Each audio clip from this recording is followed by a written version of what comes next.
Price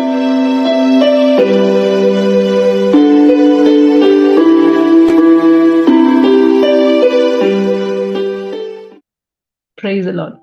நம்ம இன்னைக்கு என்ன பார்க்கலாம்னா, ஆவி, ஆத்ம, சரீரம்.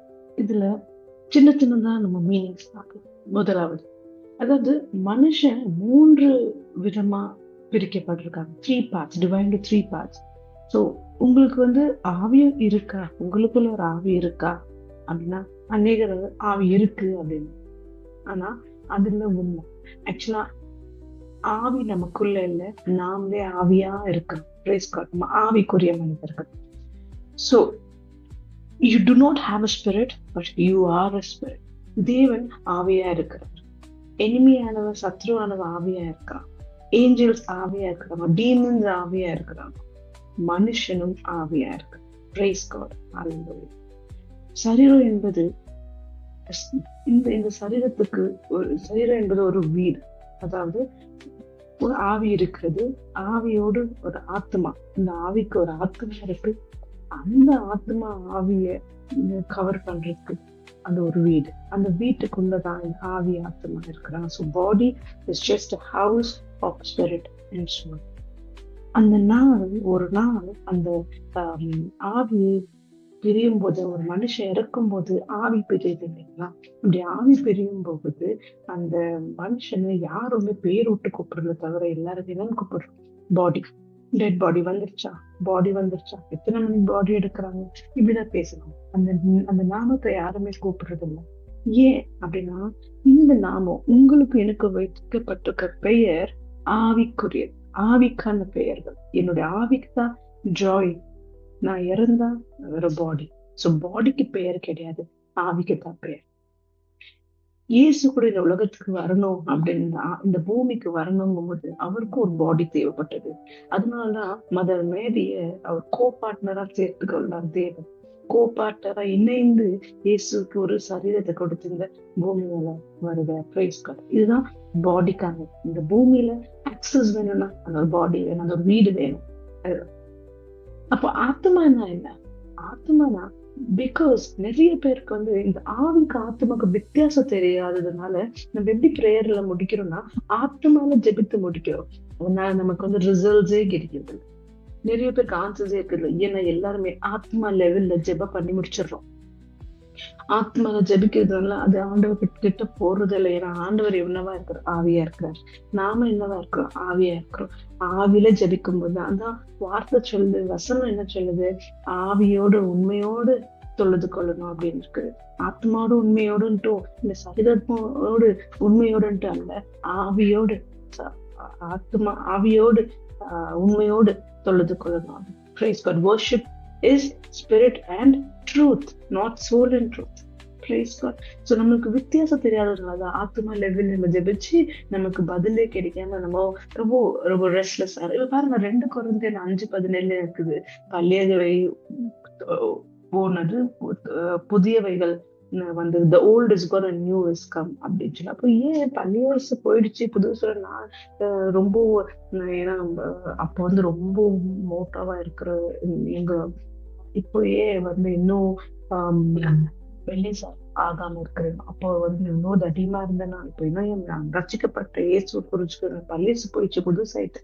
இன்னும் மெலிஸ் ஆகல அப்படியா? ஏன்னா ஆவில தான் பழசு போய் புதுசாக முடியும், ஆத்மாலையோ இல்ல சரீரத்திலயோ இல்ல. Praise God. So நம்ம அண்டர்ஸ்டாண்ட் பண்ணிக்கலாம் difference between soul and spirit. Hebrew 4:12 இருக்குது. வார்த்தையானது is living and active, sharper than any double-edged sword. Praise God.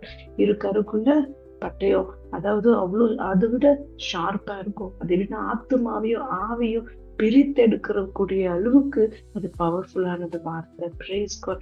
So சோலுக்கோ ஸ்பிரிட்டுக்கோ என்ன வித்தியாசம்னா, கர்த்தருடைய வார்த்தை தான் அதை பிரித்தெடுக்கும். இந்த வேர்டு தான் போன் மேரோ வரைக்கும் போய் ஆவியோ ஆத்மாவையோ பிரிக்குதான். Praise God. அப்ப ஆத்மால என்ன இருக்குங்க? உங்களால பார்க்க முடியும். இமோஷன்ஸ், இன்டெலிஜென்ஸ், வில் பவர், இது எல்லாமே ஃபீலிங்ஸ், இது எல்லாமே ஆத்மாலதான் இருக்குது. 3 விதமா ஆத்மா பிரிக்கப்பட்டிருக்கு. 3 parts. என்ன? Thinking, choosing and feeling. எல்லாமே இது ஆத்மால இருக்கு. நம்ம திங்க் பண்றது, சூஸ் பண்றது, ஃபீல் பண்றது, இமோஷனல் ஆகுறது, கோபப்படுறது, எல்லாமே ஆத்மால இருக்கு. Praise God. ஆண்டவர் என்ன சொல்றாரு? Do not fear, do not worry அப்படின்றாரு. இப்ப நான் வரியா இருக்கிறேன், ஃபியர்ஃபுல்லா இருக்கிறேன். அப்ப நான் எதுல இருக்கிற? ஆத்ம லெவல்ல இருக்கிறேன். இப்ப நான் டு நாட் ஃபியர்ங்கும் போது நான் பயந்து போயிருக்கிற ஒரு காரியத்தை குறித்து பயந்து இந்த பக்கம் ஜெபமும் ஜெபம். ஆண்டவரே இந்த காரியத்தை எப்படியாவது சரி பண்ணுங்க, உள்ள அவ்வளவு பயத்தோட அவ்வளவு ஆங்ஷியஸோட ஜெபிக்கிறோம். அப்ப எதிர நான் ஜெபிச்சு கொண்டிருக்கிறேன், ஆத்மான ஜெபித்து கொண்டிருக்கிறேன். வரியோட, ஃபியரோட, வேதனையா, வெறுமையா நான் ஜெபிக்கும் போது ஆத்மா லெவல்ல ஜெபம் பண்ணிக்கிறதுனால அந்த ஜெபம் கேட்கப்படுறது இல்லை. ஏன்னா ஆண்டவர் சொல்றாரு, ஆவியிலதான் நம்ம இணைய முடியும். அப்போ what is in your spirit? அப்ப உங்க ஆவியில என்ன இருக்குது? ஆவியில விசுவாசம் இருக்குது. Price God. ஃபெய்த், அதாவது விசுவாசத்திற்கும் உங்களோட ஃபீலிங்ஸ் எமோஷன்ஸ்க்கும் எந்த கனெக்ஷனும் இல்லை. அது faith has nothing to do with your feelings. Faith connects you with invisible. Faith, விசுவாசம் கண்ணுல எவிடன்ஸே இல்லாம நீ என்ன பார்க்கணும்னு நினைக்கிறியோ, கண்ணுல காணாத விஷயம், ஒரு காரியத்தை குறித்து ஜெபித்து கொடுங்க, அந்த காரியம் நீ கண்ணுல பார்க்கல, ஆனா அது இருக்கு. இன்விசிபிள், அன்சீன், மறைக்கப்பட்டு இருக்கிறது, அன்சீன்ல இருக்குது, ஆவிக்குரிய உலகத்துல இருக்குது. அது அந்த ஆவிக்குரிய உலகத்துல இருக்கிற காரியத்தை விசுவாச கண்களை பார்த்து இந்த காரியம் ஆண்டு முடிச்சுட்டாரு அப்படியே நம்புறீங்க பாரு, அதுதான் விசுவாசம். அந்த மாதிரி என்னைக்கு நீங்க பயம் இல்லாம நான் எதுக்கும் பயப்பட மாட்டேன், ஆண்டர் முடிச்சுட்டாருன்னா முடிச்சுட்டாரு, நான் என்னைக்கு விசுவாசத்துல இப்படி அறிக்கையிட்டு பயப்படாம வாழ்றோம்னா அன்னைக்கு ஆவியில, அன்னைக்குதான் நான் ஆவிக்குரிய மனிதனா இருக்கேன்.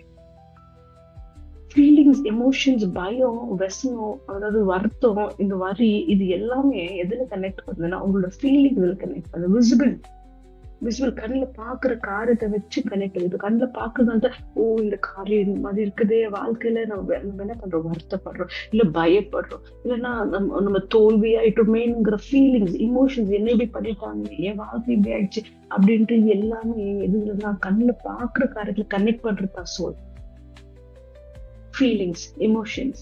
ஆனா கண்ணுல பார்க்கலனால ஆண்டவர் முடிச்சிட்டாருன்னு நம்பி, அதாவது கண்ணுல பார்க்காத காரியம் இன்னும் பார்க்கல, ஆனா விசுவாசம் கண்ணுல நான் பார்த்து ஆண்டவர் நிறைவேற்றிட்டாரு, இந்த காரியத்தை முடிச்சுட்டாருன்னு நம்பும் போதுதான் நான் ஆவியில இருக்கிற, விசுவாசத்துல இருக்கிற. அதுதான் சொல்றது, இரவும் பகலும் வார்த்தை, ஆண்டவருடைய வார்த்தை தியானித்து அதன்படி நடக்கணும். By hearing and hearing the faith increases. கேட்க கேட்க விசுவாசம் அதிகரிக்கும். சோ அந்த விசுவாசம் அதிகரிக்கும், கேட்கணும், அந்த கேட்கிற வார்த்தை ஆவியில இறங்கணும், ஆவியில ஜபிக்கணும், ஆவியில. அப்போ நம்ம ஆவியில இருக்கிற விசுவாச அதிகாரம் எதுக்கும் நம்ம பயப்பட மாட்டோம், எதுக்கும் நம்ம வரிப்பட மாட்டோம். நம்ம ஸ்பிரிட்டோட, ஆனோட ஸ்பிரிட்டோட, நம்மளோட ஸ்பிரிட்டோட கனெக்ஷன்ல இருப்போம். அப்படி கனெக்ட் ஆகும்போது கண்ணுல ஆவிக்குரிய ஆவியில ஆண்டவர் எல்லாமே இயேசு கிறிஸ்துக்குள் நமக்கு ஆசீர்வாதித்திருக்கிறார் என்று பேசுற 1:3 இருக்குது. எல்லாமே ஆவியில இருக்கு. நம்ம ஆவியில கனெக்ட் ஆகும்போது ஆவியில இருக்கிற எல்லா கிஃப்ட்ஸும் வெளிப்படைய கண்ணுல காண ஆரம்பிப்போம். அதனால இன்றைக்கு இரவு பகல் வார்த்தையை தியானித்து ஆவிக்குரிய மனிதனாய் வாழ தொடங்குவோம். ஆமென். Praise God.